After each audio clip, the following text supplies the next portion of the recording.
Aku berdiri mengagumi kemegahan panggung yang berdiri tidak jauh dari desa tempat aku tinggal. Sebuah panggung yang dibangun dengan susunan kayu dengan latar pemandangan bukit di belakangnya.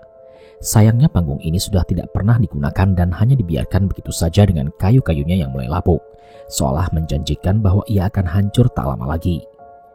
Memang hanya lahan kosong yang berbatasan dengan hutan yang ada di sekitaran tempat ini, tapi kami anak-anak cukup senang bermain layaknya seorang penyanyi dan penari di atas panggung yang reot itu. Dari atas panggung kami selalu merasa bahwa sebelumnya pernah ada rumah-rumah atau desa yang berada di sekitar. Apalagi pemandangan lahan yang sudah ditumbuhi semak pun seolah tak bisa menutupi bahwa pernah ada kehidupan di sekitar sini. "Gendis, pulang yuk, udah sore," ajak Kia, satu-satunya teman bermain yang seumuran di desaku. Aku melihat langit sudah mulai memerah dan segera menuruti ajakan Kia untuk meninggalkan tempat ini. Walau senang bermain di sini, kami tahu dengan jelas bahwa saat matahari mulai terbenam, pemandangan di tempat ini tak akan sama lagi. Gelapnya langit malam merubah tempat ini menjadi lebih layak untuk dihuni oleh mereka yang tak kasat mata. "Dari pendopo hutan lagi?" tanya ibu yang sepertinya sudah beres menyiapkan makan untuk kami. "Iya bu, main sama Kia." "Ya sudah, sana mandi dulu. Habis itu makan, bapak sebentar lagi pulang." Aku menuruti perintah ibu dan segera mengambil handuk menuju kamar mandi yang terpisah di belakang rumah. Dengan segera aku membersihkan tubuhku untuk kembali menemui ibu di meja makan. Ikan asin dan sayur lodeh adalah menu masakan yang selalu menjadi favoritku. Ibu sudah mengambilkan nasi dan meletakkannya di hadapanku. "Sekolahnya gimana? Ada PR nggak?" tanya ibu. "Ada, tapi tadi Gendis kerjain dulu di rumah sebelum main, Bu," jawabku sambil memamerkan senyumku pada ibu. Dan ibu pun balik tersenyum dan mengusap kepalaku. Biasanya ibu tidak bertanya mengenai pekerjaan rumahku karena memang aku sudah terbiasa mengerjakannya semua sendiri. Mungkin karena aku baru saja masuk SMP, ibu khawatir aku akan merasa kesulitan. Aku pun menghabiskan nasi dan sayur lodeh yang sudah disiapkan oleh ibu. Ini adalah sayur favoritku. Melihatnya terpampang di depan mata membuat aku tak tahan walau hanya sebentar menunggu bapak. Belum lama aku selesai membereskan peralatan makanku, dari luar terdengar suara berisik yang tidak biasa. Seolah ada warga yang berkerumun tak jauh dari rumah kami. "Ada apa itu, Bu?" tanyaku. "Tak tahu, coba ibu lihat dulu." Aku pun menyusul ibu dan menyaksikan keramaian yang terjadi di tengah desa. "Pergi, aku tidak sudi menerima kamu lagi," ucap Pak Baskoro, salah satu perangkat desa di tempat ini. Di depannya terlihat seorang wanita yang masih dengan riasan menangis memohon kepada suaminya itu. Dia adalah Bu Lindri atau sering dipanggil Nyai Lindri karena dikenal sebagai pesinden di beberapa kelompok wayang. "Pak, itu fitnah. Aku gak ada apa-apa dengan Ki Joyo Talun. Sumpah, Pak," teriaknya sambil terus menangis. Namun bukannya berhenti, Pak Baskoro malah semakin kasar. Ia kemudian mengambil kendi air yang ada di depan rumahnya dan melemparkannya ke wajah istrinya itu, hingga wajah dan tubuhnya terluka dengan pecahan kendi itu. "Sudah, Pak, sudah, jangan keterlaluan," ucap Mas Jatmiko, salah satu pemuda di desa ini. "Diam kamu. Kalau ada yang ikut campur, aku pastikan kalian juga senasib dengan dia." Mendengar ucapan Pak Baskoro itu, semua warga terdiam dan tak berani melawan, termasuk Mas Jatmiko. Baskoro adalah salah satu orang terpandang di desa ini. Ia mempunyai pengaruh yang sangat besar. Hanya dengan perintahnya saja, satu orang warga bisa diasingkan dari desa ini. "Sudah, Nyai, pergi saja daripada Pak Baskoro semakin marah," ucap salah seorang ibu yang sudah tidak tega melihat penghinaan itu. Tak ada pilihan lagi. Nyai Lindri sekuat tenaga berusaha berdiri. Ia menatap sekali lagi suaminya yang masih terus mengumpat dan berpaling berjalan meninggalkannya dengan langkah yang terseok-seok sambil menangis. Belum cukup puas, Pak Baskoro pun mengambil sebuah batu sebesar genggaman tangan dan melemparkannya hingga mengenai belakang kepala Nyai Lindri. Dari jauh pun aku melihat darah menetes dari kepalanya. "Perempuan sundal!" teriak Pak Baskoro menghantarkan kepergian Nyai Lindri. Aku yang melihat kejadian itu tak mampu menahan tangis. Walaupun luka dari lemparan batu itu sakit, tapi aku yakin itu tidak sesakit luka yang ditorehkan suaminya itu di hati dan perasaannya, hingga suara isak tangis Nyai Lindri terdengar di setiap langkahnya. "Bu, kita tolong Nyai Lindri, Bu," pintaku pada ibu. "Jangan, Nak, kalau ketahuan keluarga kita bisa celaka," larang ibu. Tepat saat Nyai Lindri meninggalkan gerbang desa, terdengar suara alunan tembang mengalun di tengah kesunyian dengan suara isak tangis di setiap jedanya. Itu adalah suara Nyai Lindri. Aku tidak dapat mendengar dengan jelas kata-kata yang ia nyanyikan, namun aku berani memastikan tak ada hati yang tak terenyuh melihat dan mendengar kejadian saat ini. Setelah Nyai Lindri menghilang di kegelapan hutan, semua warga membubarkan diri dan masuk ke rumahnya masing-masing dalam kesunyian. Tak lama kemudian bapak pun pulang ke rumah, dan wajahnya terlihat sedikit bingung. "Pak, bapak tahu masalahnya Lindri?" tanya ibu. "Iya bu, mereka sudah keterlaluan. Bapak mendengar perbincangan Baskoro dan Ki Joyo Talun," ucap bapak. "Maksud bapak apa?" "Sudah bu, bukan urusan kita.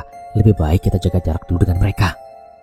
Bapak pun terlihat tidak ingin membahasnya dan pergi ke belakang untuk mandi.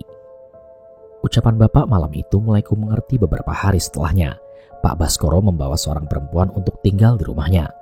Menurut cerita warga, dia adalah salah satu penari yang dikenalkan oleh Ki Joyo Talun. Bagaimana mereka bisa akrab? Padahal Pak Baskoro menuduh Nyai Lindri berselingkuh dengan Ki Joyo Talun. Rupanya itu hanya rencana mereka berdua saja untuk memisahkan Nyai Lindri dan Pak Baskoro agar ia bisa bersama dengan wanita penari itu. Pak Baskoro juga sering memamerkan kemesraan dengan perempuan itu di depan para warga. Warga pun yang melihatnya hanya meladeni ucapan Pak Baskoro karena takut. Suatu malam tiba-tiba terdengar suara tembang dengan suara yang sangat lirih. Warga mencari asal suara itu dan melihat Nyai Lindri di depan desa menyaksikan Baskoro dan wanita itu berduaan dengan mesra. Wajah Nyai Lindri terlihat begitu kotor dengan baju dan rambut yang sangat berantakan. Ia terus menyanyi sambil meneteskan air mata. Pak Baskoro yang melihat hal itu segera pergi dan membawa perempuannya masuk kembali ke dalam rumah tanpa menghiraukan Nyai Lindri. Setelah kejadian itu, setiap malam Nyai Lindri selalu muncul di desa dengan menyanyikan lagu yang semakin hari semakin terdengar sangat lirih. Mungkin ia berharap hati Pak Baskoro bisa tergerak dan mau menerimanya kembali. Namun sayangnya yang terjadi adalah sebaliknya. Saat hari berikutnya Nyai Lindri kembali ke desa, Pak Baskoro sudah bersiap bersama Ki Joyo Talun menyambut kedatangannya. "Perempuan sundal itu sudah urusanmu.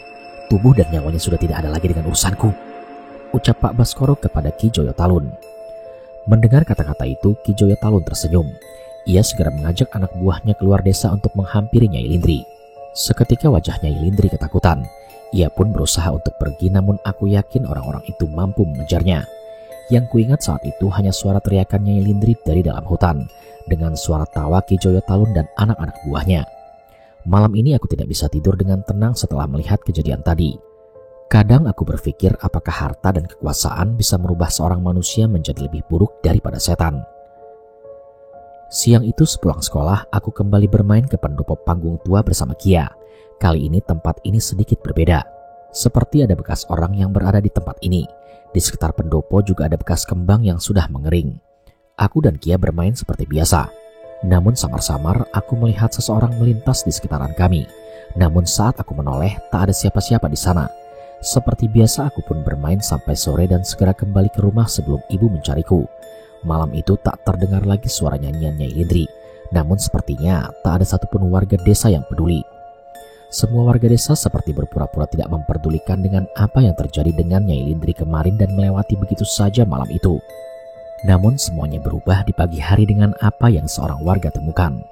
Tiba-tiba ada seorang warga berteriak histeris dan membangunkan hampir seluruh warga desa. Semua orang berkumpul menatap ke arah gerbang masuk desa. Pemandangan mengerikan terlihat dengan jelas di sana. Jasad Nyai Lindri menggantung di tiang gapura desa dengan tali tambang yang terikat di lehernya. Wajah Pak Baskoro terlihat bingung melihat kejadian itu. Ia tidak menyangka niat busuk yang ia rencanakan dengan Ki Joyo Talun sampai membuat Nyai Lindri berani mengakhiri hidupnya dengan cara seperti ini. Tak berhenti sampai di situ. Pak Baskoro semakin panik saat melihat isi lembaran kertas yang diganjal dengan sendal, tepat di bawah jasad yang menggantung itu. "Tubuh lemah ini tidak mampu membalas semua perbuatan keji kalian, tapi kalian harus merasakan penderitaan yang kini aku alami. Akan ada yang membalas semuanya. Akan kupastikan kalian merasakan yang lebih daripada ini. Aku jual semua jiwa dan ragaku pada penghuni neraka untuk membalaskan rasa sakit ini." Membaca tulisan itu, seketika seluruh warga menjadi merinding. Nyai Lindri meninggal dengan membawa dendam. Itu menjadi terlihat jelas saat melihat jasadnya dengan mata yang masih terbelalak dengan sangat mengerikan. "Gendis, pulang, jangan dilihatin," perintah ibu yang segera menarikku. Iya bu, iya. Belum pernah aku melihat pemandangan semengerikan ini seumur hidupku. Ibu berkali-kali berkata kepadaku untuk melupakan kejadian itu dan terus mendoakan Nyai Lindri. Namun tetap saja, menghilangkan bayangan wajah jasad Nyai Lindri dalam ingatanku tidaklah semudah itu. Malam kini semakin larut. Suasana mencekam dari kematian Nyai Lindri tidak pudar walau sudah beberapa hari berlalu. Ada kutukan yang ia janjikan dengan nyawanya yang sebagai bayarannya. Sesepuh desa dan orang-orang yang punya kemampuan memastikan akan hal itu. Karena menurut mereka, desa ini hanya tinggal menunggu waktu untuk menerima bala bencana yang dijanjikan oleh Nyai Lindri. Tiba-tiba terdengar suara teriakan minta tolong yang memecah heningnya malam itu. Ini sudah hampir tengah malam. Seharusnya sudah tidak ada lagi warga desa yang masih berada di luar rumah. Namun teriakan orang itu pasti memanggil warga untuk keluar. "Ono apa mas?" tanya salah seorang warga. "Pak, tolong pak, di desa sebelah, desa saya." Iya, desa bapak kenapa?" "Kami sedang mengadakan pementasan wayang Ki Joyo Talun, lalu ada kejadian aneh pak," ucap orang itu dengan panik. "Kejadian aneh apa maksud bapak?" Kemudian warga desa sebelah itu menceritakan, saat di tengah-tengah pertunjukan wayang Ki Joyo Talun, tiba-tiba semua pemain terhenti sejenak.